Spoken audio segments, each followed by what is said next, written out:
Pretty much all of us at some point have bought something we didn't really need. An expensive cold-pressed juicer, a set of shake weights, or a cardboard cutout of Dave Ramsey. Looking at you, Graham Stephan, why is that in your house, and why did I feel the need to touch the top of Dave's head? I still don't know. But some people take it to another level. A while back, Reddit user ShadowCluke21 posted this question: what's the dumbest thing you've seen someone spend their money on?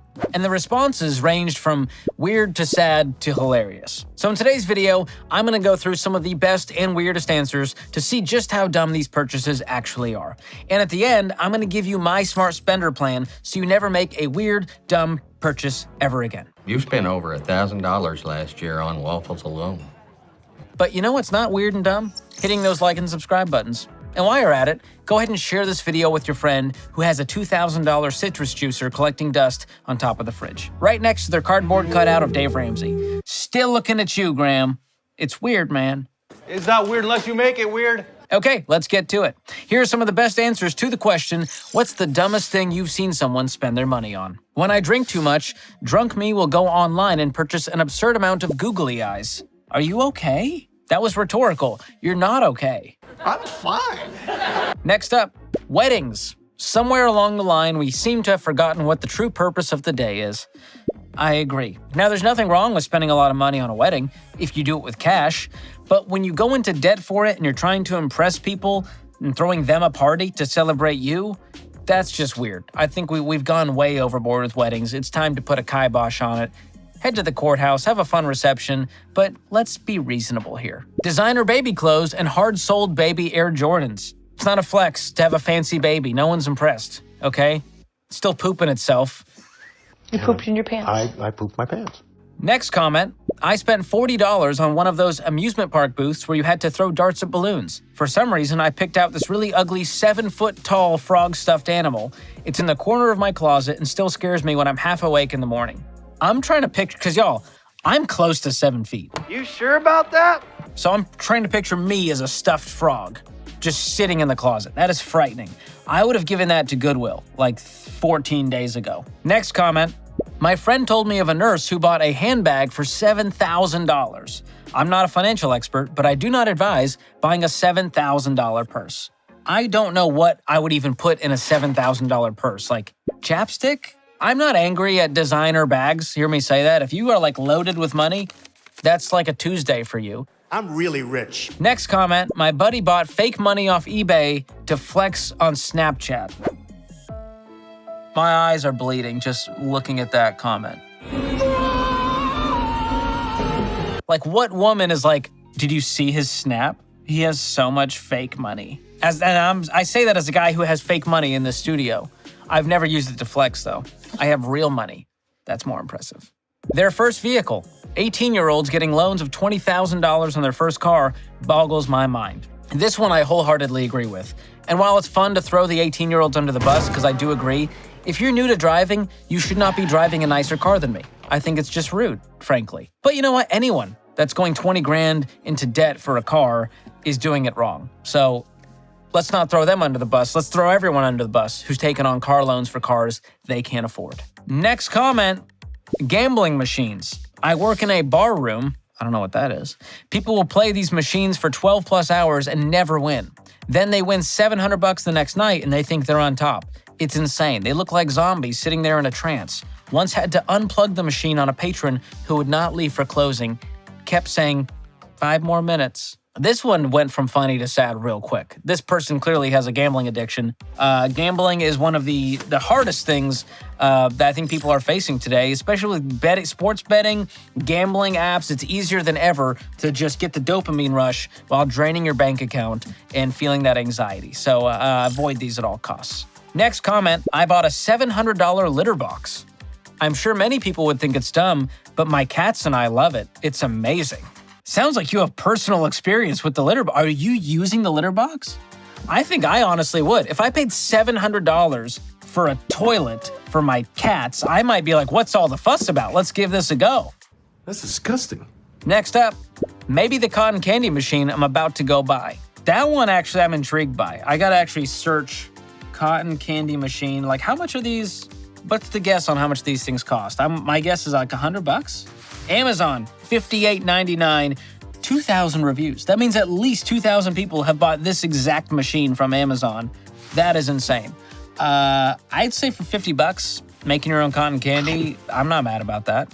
I'm happy for you. Go for it if it's in the budget. Next up, I bought a cassette tape 2 weeks ago. I don't even have a way to play cassettes, but I still bought it. Nostalgia comes for us all.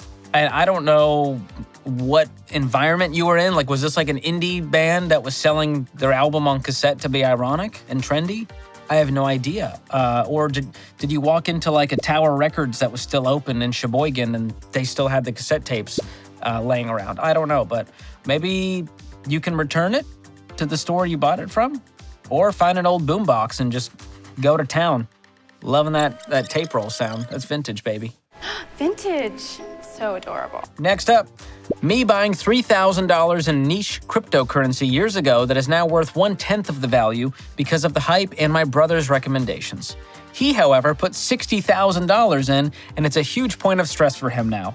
You think? He put $60,000 into the machine, and he got $6,000 out. This is a bad investment, and I would stop listening to your brother. And it's one reason I tell people to stay away from crypto. I'm not mad at people who like to put some money in crypto, but you're not going to get rich quick. In fact, you're going to go broke even quicker. All right, trigger warning for this next comment. It's very unsettling. Here it is. Professional photo shoot of an adult man posing in similar ways to baby pictures. Swaddled, crying, age bored with personality traits, etc. What? Etc. is all we needed to hear. I don't know where it goes from there. I don't want to know. This is beyond like a waste of money.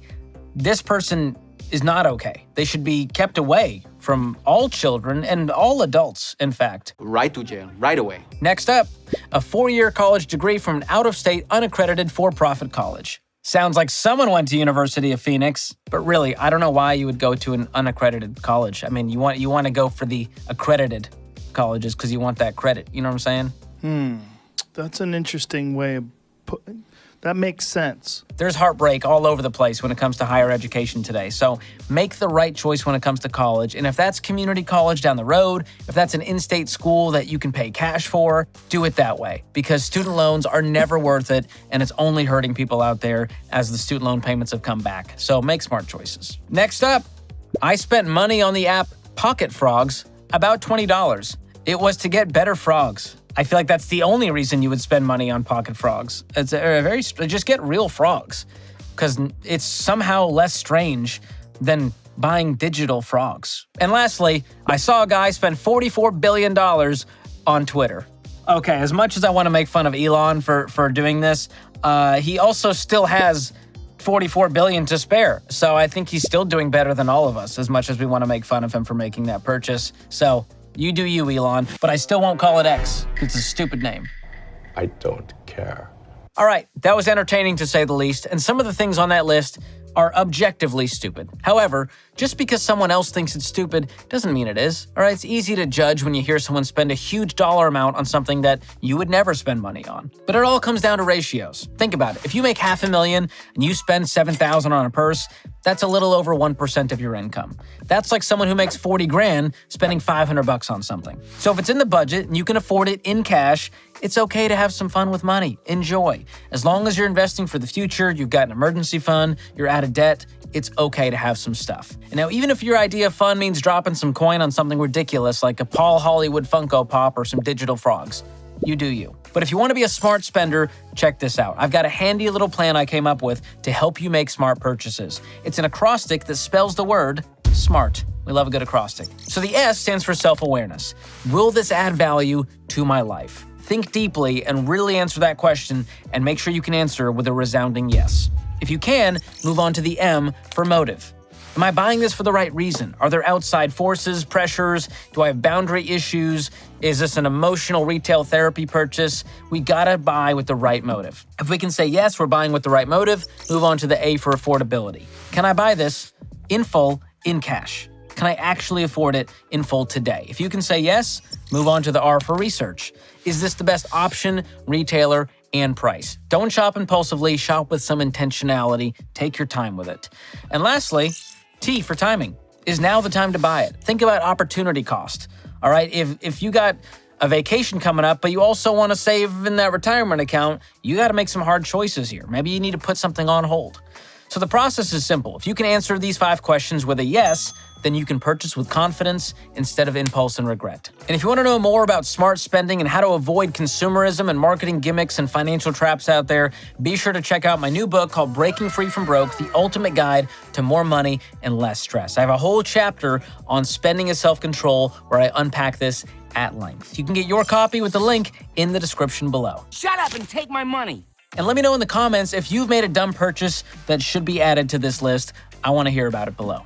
As always, make sure to subscribe to the channel, like this video, and share it with all of your friends who need an intervention for their digital frog collection. It's out of hand. It's an addiction.